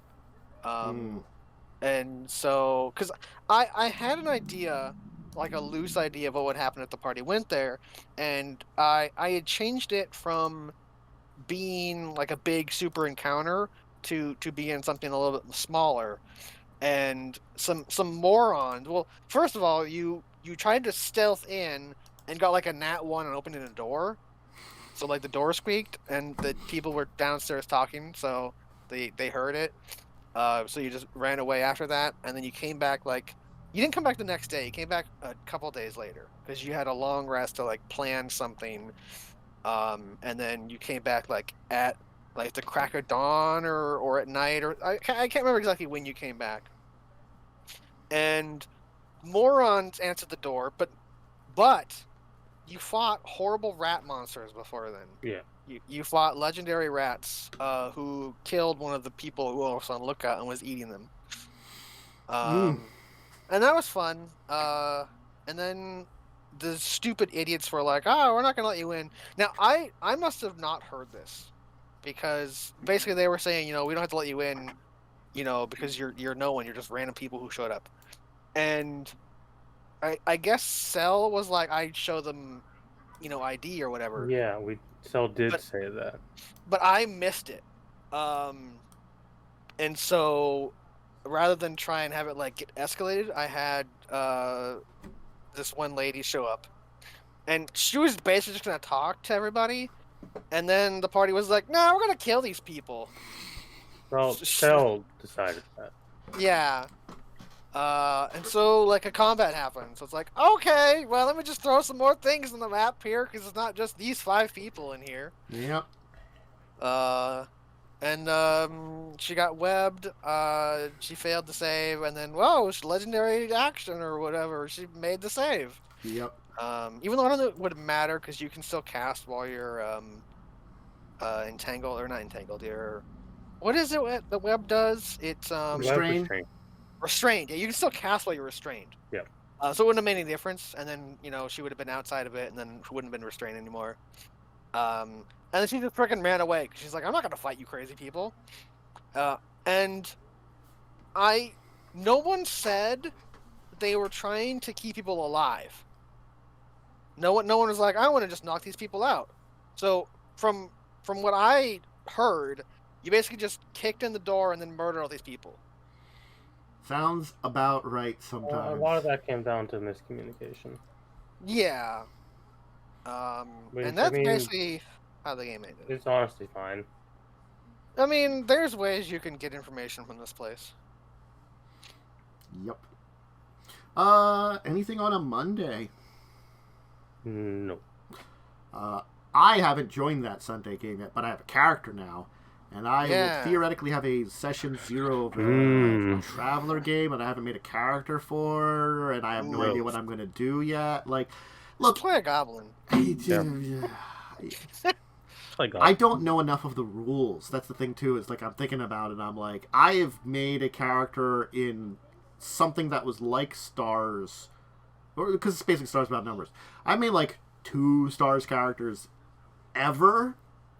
And Stars characters are super easy. That's a good thing. Like Traveler and things based on it, personally. I'll see how it goes. You know, again, I'm gonna give it a chance. I'll see how it goes. I'll make a decision for that. Anything on a Tuesday? Nope, game was canceled. Okay. Oh yeah. DM was sick, and one of the players was sick. Yeah, people were like super sick. Yeah, so it's like, nope. Well, certainly we played DOS 2 instead. Certainly, we had a Wednesday where we took care of the remainder of stuff. Where you got like attacked by sharks. Did get attacked by a spooky shark. Yeah, and a jellyfish. And a jellyfish. Someone went insane. Yeah, I went insane temporarily. I mean, like, honestly, I was looking at it and I'm like, there really isn't an easy way to avoid this. There's like some ways, but they really like are just like make some saves and hope for the best. Yeah, that's like the downside of the Pathfinder adventure paths. There's a lot of it like just make the save. Yeah, and it's like, oh, you rolled bad. Here's your punishment for rolling bad. Yeah. The fortunate thing is it had been really hard for all of you. Like maybe at most 2 of you could have been affected by it. Yeah, anyway. It was just insanity as well, which isn't the worst outcome of one of these. Yeah. Better than just you're dead. Yeah, there is symbols of death. Yeah, so like symbol of insanity. It was like it's annoying, but it wasn't like terrible overall. And I mean, like honestly, just added to the storyline a little bit. And honestly, crazy Rio. Honestly, it felt like more of a reason for Rio to be like, look, I just went through some shit. Maybe I could stay on. He might come back as an NPC for the last book, or he might not. I don't know yet. Marcus got the book covered. There's definitely like storyline potential for all the stuff, so we'll see kind of how it goes. I'll just come back and cast Finger of Death on Ravia. Because I know kind of what happens in the next 2 books, but I also like some of it. I have to decide how I want to go about some of the things. I can give you some dumb shit for the last book you could throw in. We can talk about that. I can mention that off camera. Yeah, I was gonna say though too, because there was talk about like Rio mentioned like some stuff to bring people back. Honestly, you might need True Resurrection for, whatever is left over for someone, depending on how long it's been. So, Normal Resurrection is 2 years max. Mm-hmm. Person's only been dead for 1 year. Okay. However, by the time the thing is gone, it may be 2 years. I don't know. Isn't it also years per caster level or something? I have the website exactly. True Resurrection is the one that lasts a lot longer. True Resurrection is the one with like a mega time. Yeah, I think it's like 10 years per caster level or something bonkers. Yeah. I'm looking it up because I'm curious. Is it level 9 spell or is it 8? Resurrection is like... It's level 9. It's level 9. Well, it's true resurrection. Yeah, True resurrection is level 9. Get 10 years per caster level. 10 years per caster level, yep. So, when you're able to cast that, 150 years minimum? Yeah. So, for resurrection, which is the more likely one, because that's actually obtainable in this campaign. Yeah. The creature can be dead no longer than 10 years per caster level. For just normal resurrection. Yeah. But normal resurrection requires a body. It does any deceased creature. I believe true resurrection does not require remains. The condition of the remains is not a factor, so long as some small portion of the creature's body still exists. This is resurrection, the 7th level spell. Yep. The portion receiving the spell must have been a part of the creature's body at the time of death. Yeah, as long as you understand, like, something about a deceased creature, true resurrection can bring them back, You provide unambiguous, identify the deceased in some fashion. Recite the deceased time and place of birth or death is most common method, This person that was born at this time in this place, Okay, on this day in this place. Hey, bring them back. Can it resurrect someone who died of old age? Constructs, elementals, outsiders, or undead creatures cannot be resurrected. But you can use True Resurrection to resurrect elementals or outsiders, which is pretty cool. You can. Ooh, I might be an outsider. You technically are, yes. Yeah. You're a native outsider. But native outsiders are affected a little differently, though. So. Yeah. The native tag adds some differences. Native is like, hey, it's easier to do things to you because you're technically from this place. Yeah, you may be an outsider, but you're from here, so it's cool. Yeah. Yep. Anyway, cool. Yeah, so it went well. We're ready to get Misty back and get Joe's new character in, who sounds good. Honestly, sounded like the character was done. Sounded like the character wasn't anything I would not understand. Like, it's like, oh, hey, you're a guy that stabs stuff with a sword. Really? Mm-hmm. I don't have to, like, think about, like, what are you doing? Every time Jacob does something. I'm just a wizard with a gun, all right? Jacob is hard to understand because Jacob's character sheet has, like, half of the information required to understand what's happening. Yeah, like, I'm like, I think everything is on mine. You've got some kind of arcane pool or something rather that does what, like, now? If the whole spell book was on there, I could play Jacob. However, I don't know what spells that character has. I don't know what arcanist abilities he took, though. I didn't even look if his exploits were even on there. I was just so disgusted by the lack of spells. That's why I was talking about the exploits, and I'm like, what exploits do you have? What are they? What? I know he has Dimension Slide. I know he for sure has that one. I don't know the other ones is. I picked an easy one. A wizard. Easier than what he's playing. Well, I mean... Arcanist is easy, but when you fill your sheet out... Mm-hmm. Yeah. So yeah. I wasn't going to do another weird Oracle nonsense. That's, just play Ling again, but build them correctly. Yeah, I'll just play Ling again, but different. But actually a functional build. Yeah. Just give her a belt of Plow Giant Strength and her build's fixed, honestly. Plus 6 strength. Yeah, that's all she needed. You're high enough level, Ling would just know Mighty Strength. Because Mighty Strength herself. I just cast... What do you do? I cast a Mighty Strength. Let's go. I mean, that's plus 8 strength. That actually is really me. Really good. I was like, it is personal, but I was like, oh yeah, I gave the cleric that, so if the cleric does have to get into battle, she can just be like, okay, my strength goes from an 11 to a 19. God, I think Ling had like a 14 or 16 strength by the end of Karen Crown. So she'd be like as buff as Yakul. The muscles bulge all of a sudden. I'm ready for combat. And then cast Enlarge Person on him. Enlarge Fox. I mean, also, like, freaking at this level, 10 minutes? That's like...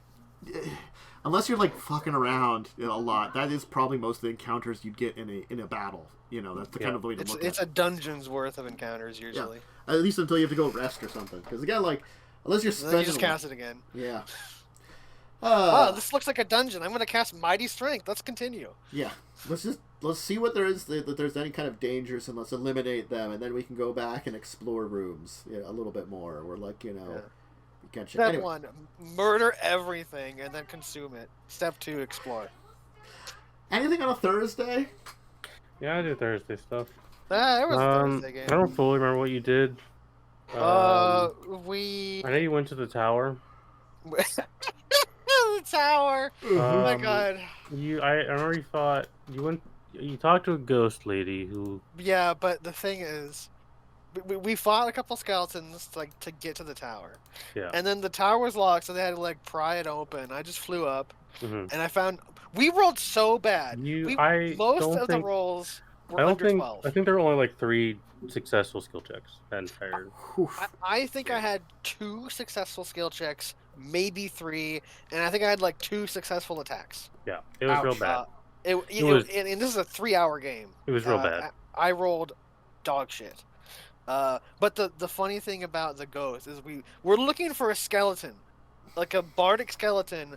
I saw movement in the tower, and so Cell's character found the skeleton, but they were oh, we're gonna spend a whole bunch of time. And in my character's mind, I have basically failed or sucked at everything. So I'm I'll just sit on the roof and look for people, and so I wasn't involved in the search. But I have a 1 investigation, so it's what? Who cares, right? I'm not that much help. Character. Yeah, wisdom. And so it's wait a minute.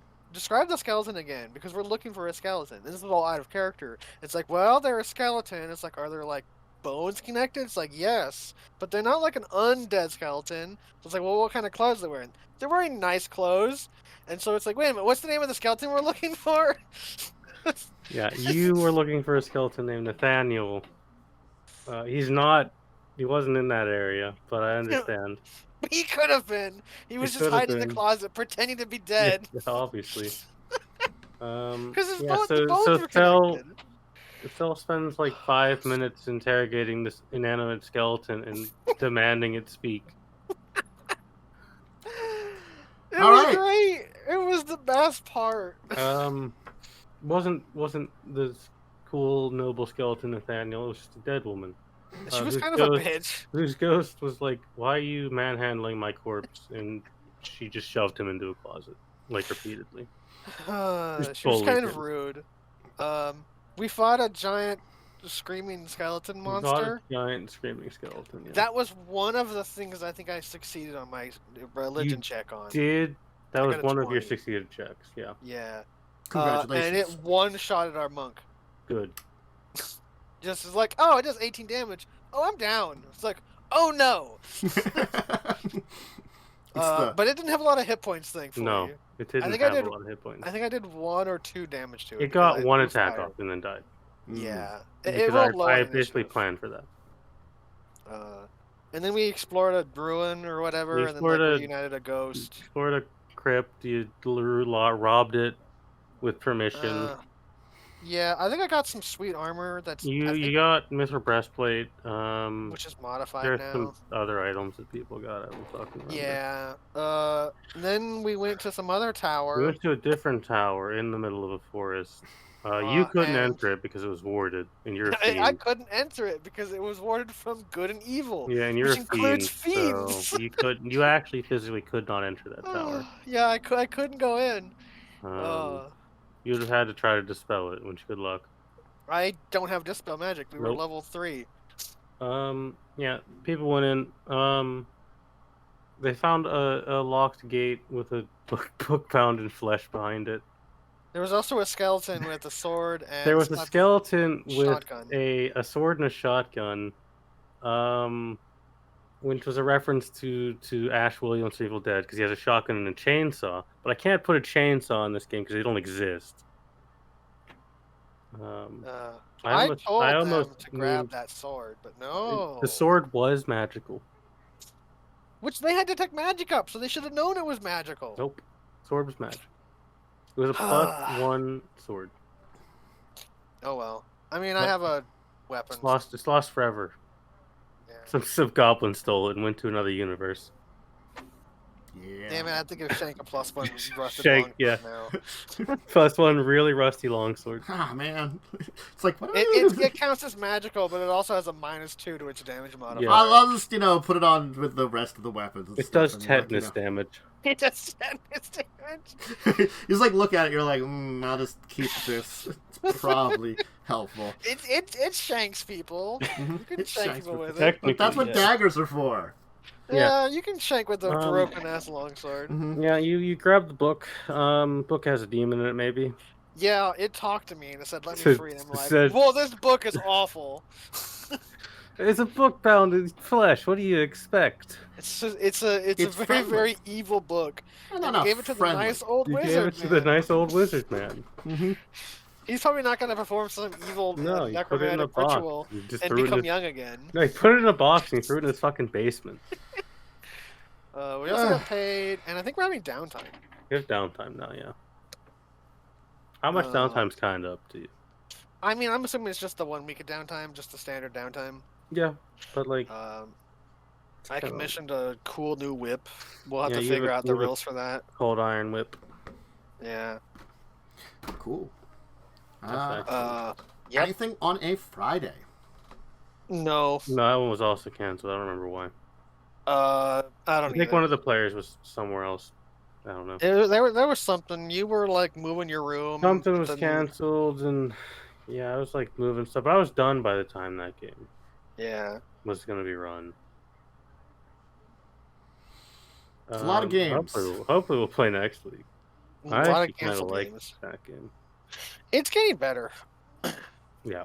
It's better than the Tuesday game, that's for sure. The Tuesday game, like, it's pretty rough. It's It also is a in a rough system one. that's not designed for what's being told. Like, it should just be D&D. Yeah. It really should just be D&D It should have Space just been Edition. Star Wars 5e. Yeah. But with because- but setting neutral.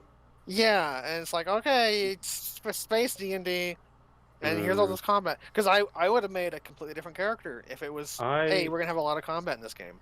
Would have made the exact same character, but engineer in Star Wars 5e is a combat class because it's 5e.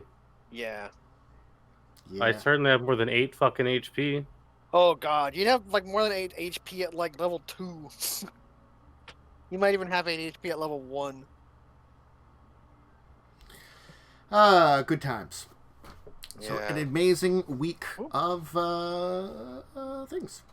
Anyway, guess that's where we kind of end it today. That's a pretty good list of some things that we did. Stuff happened. Stuff happened. I hope everybody out there enjoyed the show, learned a few things, improved your environments in your games, enjoyed our amazing tales of crazy shit that we did in games, and looks forward to the other stuff coming up. I can tell you the basic schedule I have right now for stuff on the channel.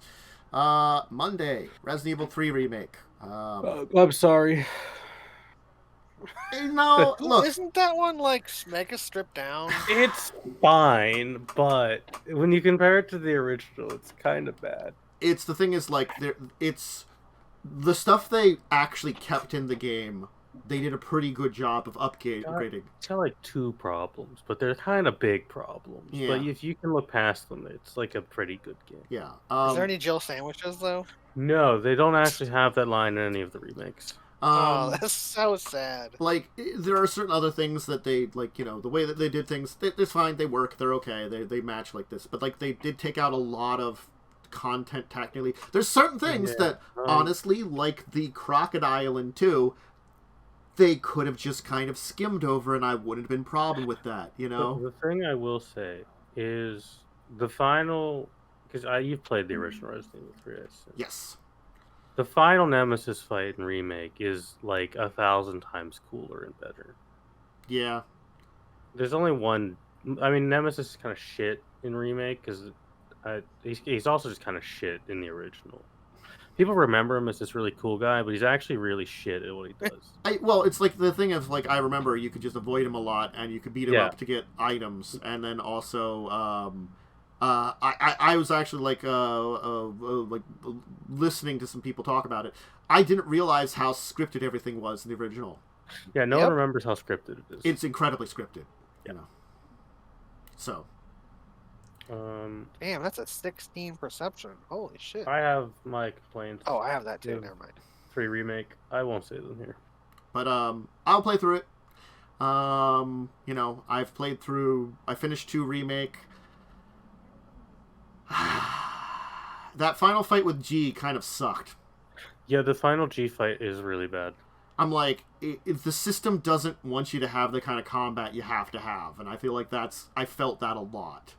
It's a really annoying and dumb fight, but there are a lot of ways to cheese it very easily. If I honestly had like one more healing item, it could have taken like half the times it took me. I had 1 healing item going in, and there's 1 healing item you find there, and I'm like, that's not enough because he's gonna hit you. He is, yeah. Homing missiles. You'll get at least 1 hit on you. So, and his hits just knock you down pretty fast quickly. I think they knock you down to danger. Yeah, so I'm like, well, I'm just gonna have to like hope that I can avoid a lot of other hits then and get lucky, and I finally got lucky. Like the song? Kind of. And then I'm gonna estimate that's probably gonna be like Monday, Wednesday, and I'm probably gonna be starting Resident Evil 4 on I like that game. Friday. Is that the one? Honestly, 3 remake is very short. Yeah. Is 4 the Weird Village one? Yes. 4 is the village one with the little person Napoleon. Oh, hell yes.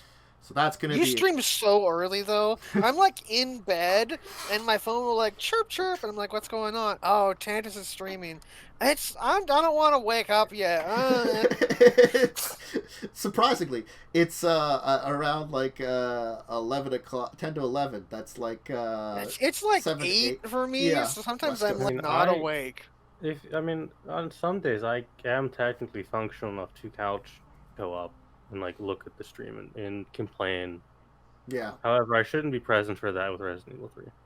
Because you'll just complain. I will just complain about it. I fucking hate the game. You know, it's like I feel like I kind of go in that middle ground of like, you know, they needed more time. It should have been a DLC.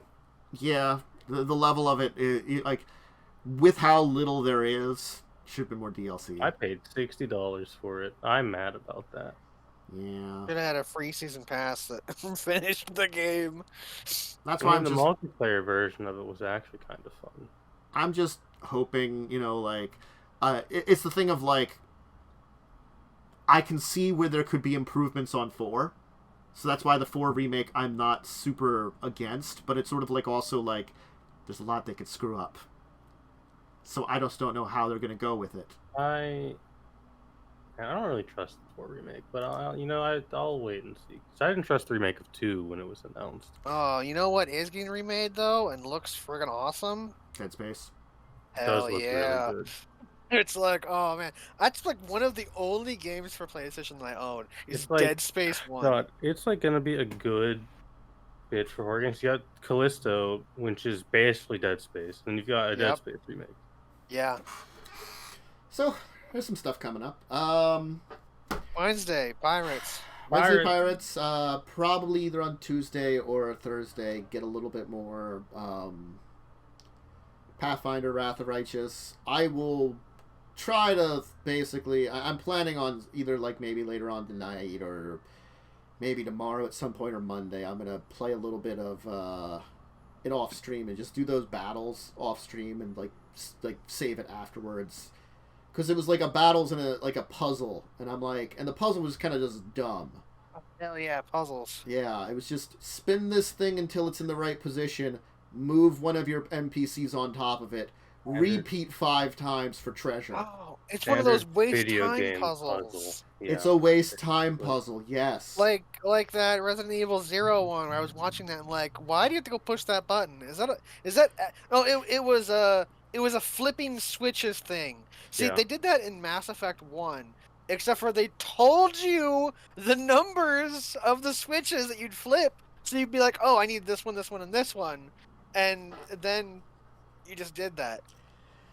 Okay, having played through the Resident Evil 0, 1, and 2, the 1 and 2 remakes, they're all, a lot of the puzzles are just wasting time puzzles. Yeah, I mean, the remake of 1 has the best puzzles. it still technically has some wasting time puzzles, but they're a lot better. Like the fucking panda puzzle is just like better. Yeah, they improved a lot of puzzles. 2, honestly, turning on power is like a wasting time puzzle. 2's puzzles are really dumb. They're very dumb. I'm playing through them and I'm like, these are so dumb. Did you do Leon or Claire? I did a Leon playthrough. Leon! I'll just tell you, once you've done one, there's no reason to do the other. They're identical. Oh, are they? Because they were not identical in the original. Basically identical. There's almost no reason to play the other, which is why I don't like 2 remake as much as the original. See, that's the complaint I had, was that there's no connection between them. Like, I remember... you get like one cutscene of the connection, and they meet up on the tram, that's it. It's the thing that I remember, like, in the original 2, if you had to choose whether you took items, because then it was like, oh, hey, if you take this, the other person won't get this, it'll be gone. I'm like, yep. I just want to see if someone mods some kind of connectivity. Yeah, like, if you do Leon A, there's no reason to do Claire B. There's, like, no difference at all. I believe... I'll do Claire B just to unlock stuff, I think. Yeah, you just do them for unlocks. I believe there's a thing where you play through Leon and there's only like one gun you pick up and you leave everything else for Claire. Yeah. Which is really cool. Yeah. Anyway, I think that's it for the schedule right now. Honestly, with I think joining the 2 games has kind of fried my brain. I gotta say a little bit, like... at least mine's 5e, it's easy. It was easy at least, but like, I was gonna plan something for next week because it's technically the Twitchiversary. Was that YouTube? Yes, that's the Twitchiversary. I believe. Where's the YouTubeversary? Let me check. I think next... one of them, right? One or the other. Yeah, this is the Twitchiversary because next month is the YouTube anniversary because I started a year after basically YouTube starting. The 6th of November is my YouTube anniversary. When I put it wasn't when I started my YouTube channel, it's when I put the first video out on my YouTube channel. Hey, and the first Discussing Tabletop stream would have been October 22nd now. I can't tell you the date. I could know the date, but I can't tell you the date. 1967. Yeah, it's like 5-6 years now. Back then. 6 years now, I think. 2016. It's like 6 years we've hitting. Geez, yeah. So I might plan something for that. Honestly, I'll see if I can put it together. Or figure out what I want to do for a anniversary. Maybe I can see if I can get a couple more people on or something from the normal group. Like say like, hey, you know,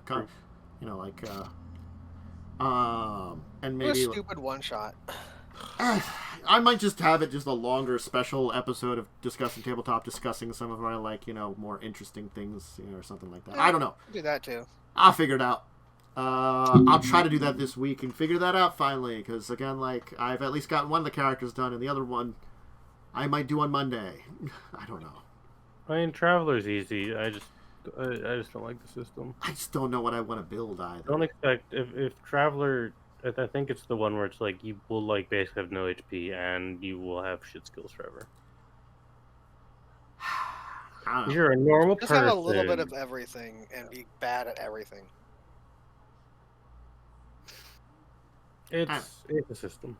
Anyway, so farewell for now, everybody. I hope you had a great week. I hope you joined me for Monday at very least, where it's going to be, as I said, Resident Evil 3 Remake.